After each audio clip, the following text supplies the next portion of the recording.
My husband and I have a tween son, Eric, and a kindergarten-aged daughter, Jess. My husband had an affair with an ex-coworker 8 years ago and he had a daughter. My husband and I did lots of family counselling and I forgave him. He has custody over his daughter some weekends a month. Quite honestly, I don't like the girl. Her mom is poisoning her against my kids and me. If possible, I spend little time with her. My kids also don't like her and don't want to play with her. Yesterday, her mom had an emergency and needed my husband to take care of the girl for a couple of hours, so she dropped her off and left. At some point, Eric wanted to play with his dad. Jess wanted to play as well, so we got a ball and they were going to play with it. My husband's daughter wanted to play too, but Eric didn't want to and they started arguing. Then the girl told my son that he had to play with her because she's his sister. My son told her, "No, you're not, only Jess is my sister." And the girl started crying. Sometime after, her mom came to pick her up and she told her what had happened. I don't talk to her at all, so I was making dinner, but could still hear what they were talking about. She told my husband our son needed to apologise. My kids were with me in the kitchen, and my husband came up and asked Eric to go and apologise to his daughter. He said he won't, and I told my husband that he wouldn't make my son apologise to his daughter for his feelings. He's entitled not to consider his daughter a sister. He tried to argue, but I told Eric not to apologise. Finally, he went over to the door where this woman and her daughter were waiting, and he told her that Eric didn't want to apologise. She went off on him and told him he was making their daughter feel like she was less than my kids. Then she left. Now my husband is blaming me for not making things easy for him. He said his daughter is a little girl too, and what our son said hurt her feelings. Am I the idiot for not making my son apologise? Edit, she knew he was married. Oh boy. She knew he was married, obviously. You are the idiot, OP, and all the adults are idiots here. I can't believe that 3 adults can be so stupid and selfish when it comes to kids. The only reason those kids don't even try to get along is that they have crappy parents. You haven't forgiven your husband. You tolerate him because you don't want to be alone. You're honest about not liking the woman, and you punish the child by not treating her nicely. The child is not to blame, and you should be encouraging a relationship between your children and your stepdaughter like a good human. Your husband sucks too. All 3 kids are going to be emotionally scarred due to the adults being too petty to do what's right for the kids. Yep, your husband is guilty because he was the one who was married to you. He was the one who betrayed you. But the only one who still gets your wrath is a child and the other woman. You say you forgave him, but it doesn't make sense. You're still bitter. Divorce his butt and be done with it. Go your own way, but don't drag the kid into the grown people's business. Her mom is poisoning her against my kids and me. She then proceeds to allow her son to say the meanest possible crap to said child with no repercussions. Are you self-aware at all?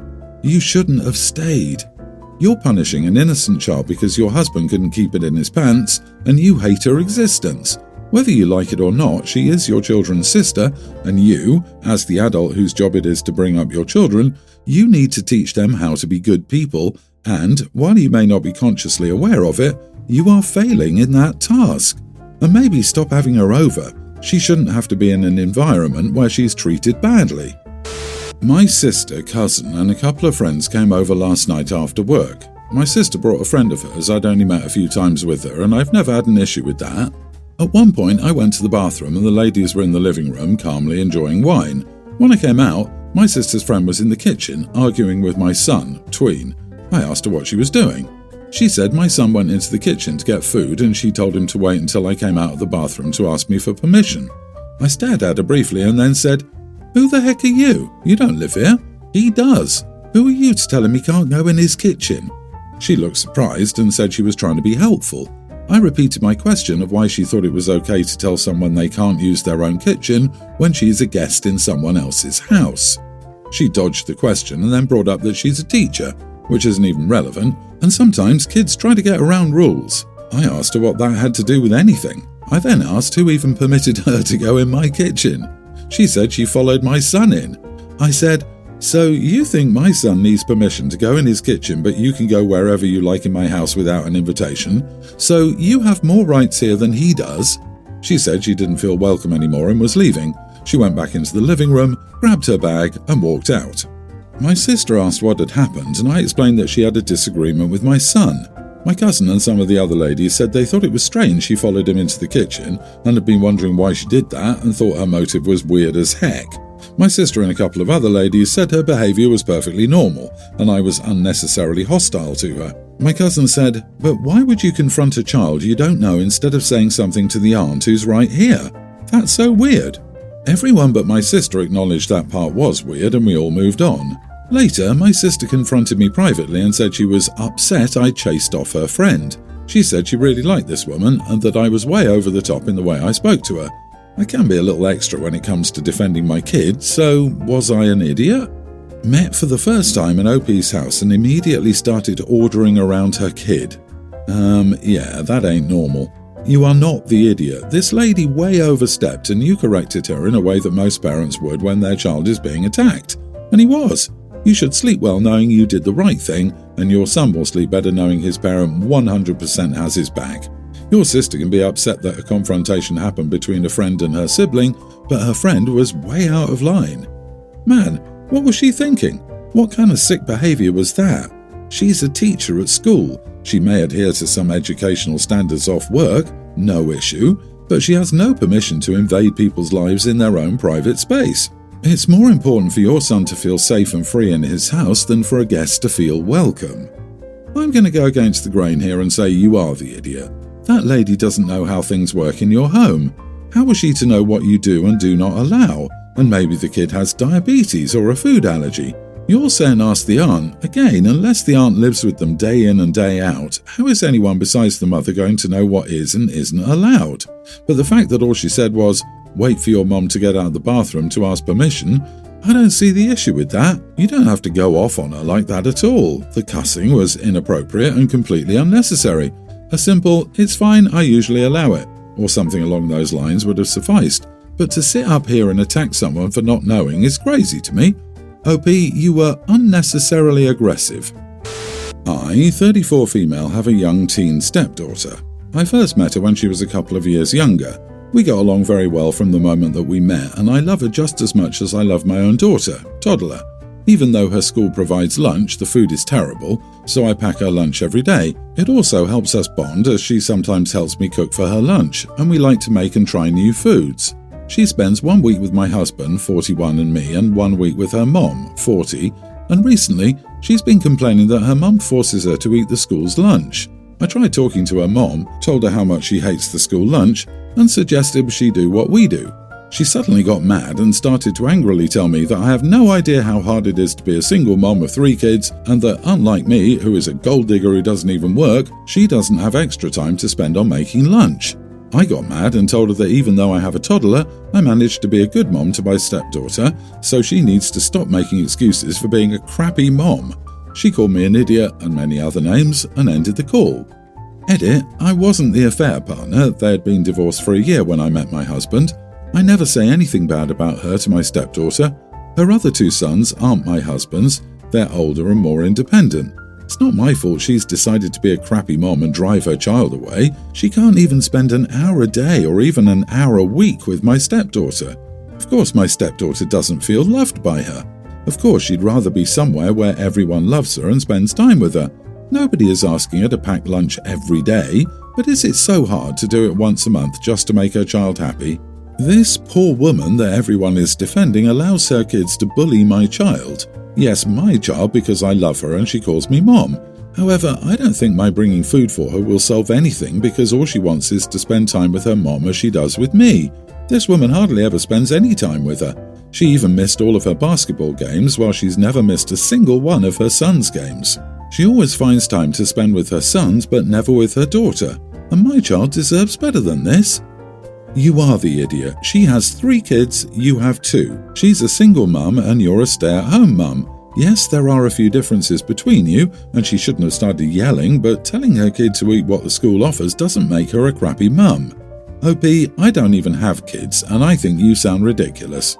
The kid is old enough to make her own lunch, and it would be best for everyone if she learned how now. She's only a few years away from being an adult, and it would be good for her to have some life skills. A good parent teaches their kid how to deal with things in the real world.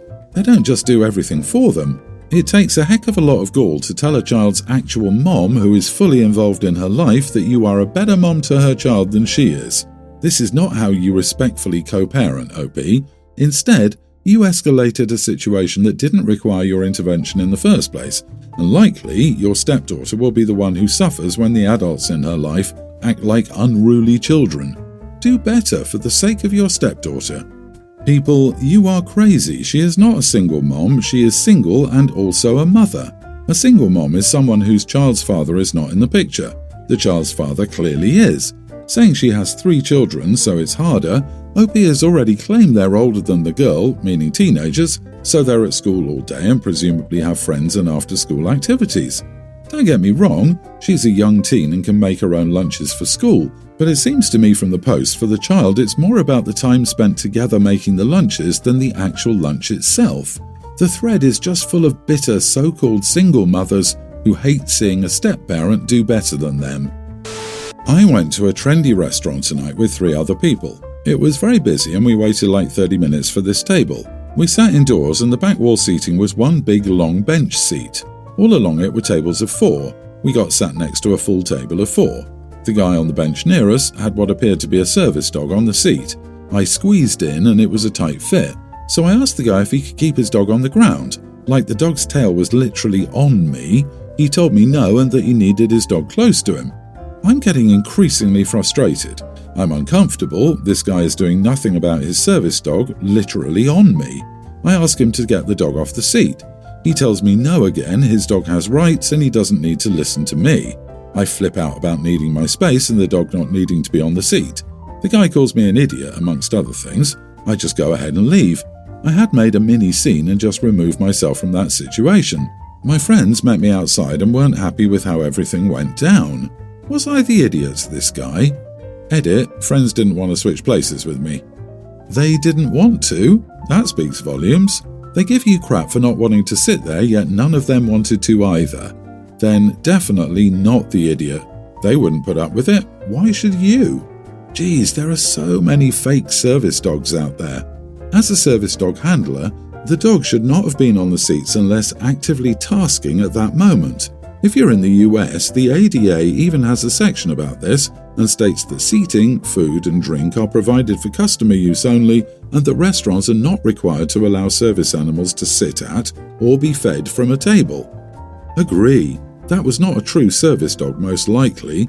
They're trained to lay under the table, out of the way. The dog didn't need to be on a bench and was disgusting. Next time, call a manager to handle the issue. Tell the manager they'll be reported to the health department if the dog is continued to be allowed to be on the chairs. Gonna get really unpopular with this take, but it needs to be said. If your disability requires you to have your animal sitting on other people in order to go out, you're too inhibited to be in public. At what point does one person's need not override everyone else's needs? I've often wondered about this from the lens of people with allergies being forced to be around service animals. I'm all for closer parking spots, elevators, ramps, bigger restroom stalls, etc. But animals are still animals, even service animals. They shouldn't be banned, but for goodness sake, they need to be on the floor away from other people. My sister was expecting a baby girl and told a few other family members and me that she wanted to honour Grandma by naming her Josephine after her. My mom was over the moon happy about it. My brothers and I looked at each other when she said it, but said nothing right away.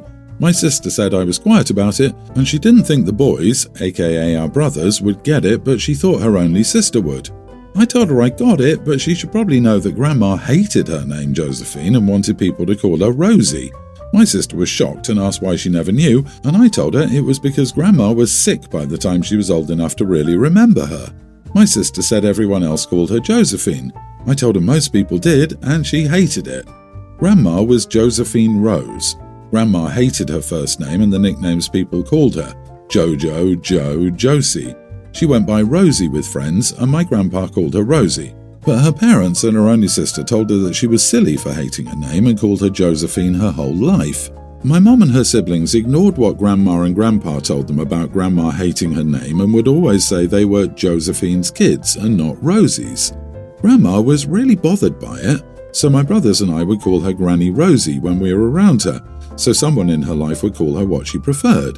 She was so happy, and when she died, my mom and her siblings insisted she would be called Josephine in the obituary and never mention Rosie in it at all. My sister was too young to really remember the whole discussion, and she wasn't even born when we started calling Grandma Granny Rosie. After I told my sister, she wanted to think some. She asked our brothers and I a few days later if Grandma would have liked the honour name thing. My oldest brother said she wouldn't have seen her using the name Josephine as an honour for her and likely would have said she just liked the name. She was like, okay, went to speak to our parents. It all broke loose and my parents were asking how we could lie and disrespect Grandma like that. My sister then said we just didn't like the name and it was terrible for me to lie about her disliking Josephine and going by Rosie when she could never name her daughter Rosie. My brother kept letters our grandparents wrote to each other. In each and every letter, Grandma was Rosie. She also wrote Rosie on IDs she had when she volunteered. My sister conceded that it was true but said I still shouldn't have told her and only did it to discourage her from using the name. Am I the idiot? Not the idiot. I mean, they're not really honouring her name if it's not her name. Yeah, on paper it is, and people call her that against her wishes, but those who cared about her called her Rosie, the name she wanted. I wish in this case they would name their daughter Rose or Rosie. Both are great names and would do what they want to honour your grandmother. OMG, they disrespected Grandma the entire time she was alive, and now they want to continue that tradition, but also get cred for honouring said Grandma. Sis should just admit she likes the name Josephine. It's not really about Grandma at all. Your parents and whoever else went against your grandma's wishes are the true idiots here. To use Josephine would be dishonouring the grandmother.